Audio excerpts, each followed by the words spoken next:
We probably have all heard the expression you become what you eat, or you are what you eat. Now I'm not referring to physical food that eat at breakfast time or lunchtime or supper time. I'm referring to the information that we take in our hearts. That is to say, we're scrolling on the internet, the information that we're consuming, maybe the books that we read, the TV that we're watching, even the people that we hang out with. We consume all of this different information. So, of course, we want to do our part to consume good food so that we can be good towards others. Now, of course, there'll be times where we maybe reach out to a friend who's going through some sort of distress, and we have to listen to them, and maybe they complain all the time. But we have to find a way, which is usually through prayer, to give it to the Lord, and so that we don't transmit this towards others, but we are continuously striving to be life-giving towards others.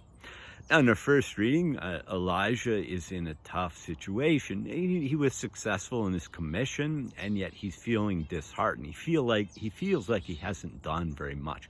And probably each of us hits a point in life where we feel like our life is meaningless, or we feel like we could be contributing more. And yet what will happen is an angel will come and give good food to Elijah and instruct him to get up. We could say this is participation in the death and resurrection of Jesus. But eventually Elijah is resurrected to new life because of the good food that he's receiving from God. Now, in the second reading, the letter to the Ephesians, Paul is ultimately saying that if we receive kindness from God and forgiveness from God, then we have to be kind and forgiving towards others.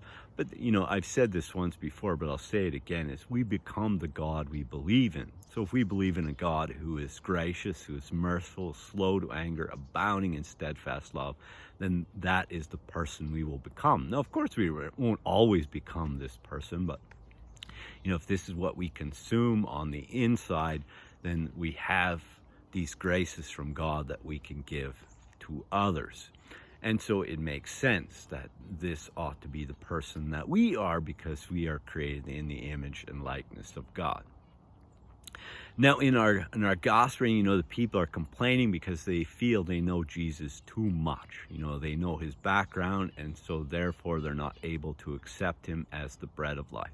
But like so many times, Jesus does many life-giving things, many healings, many teachings that builds people up, restores people to good health, that we can see that Jesus is a little bit more than his background. But the people hold on to that, and they are stuck in their complaining, and they really believe that Jesus is pulling a fast one on them.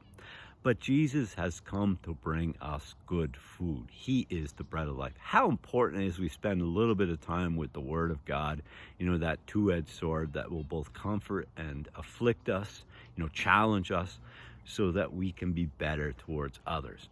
And also, of course, we receive Eucharist that helps us to be bread of life for others. It doesn't make sense for us to receive the bread of life and not to be life-giving towards others. And so as we gather around the table, Lord, once again, we receive this good food, we receive this nourishment of encouragement, so that we can go out and be encouraging and good towards the people in our lives.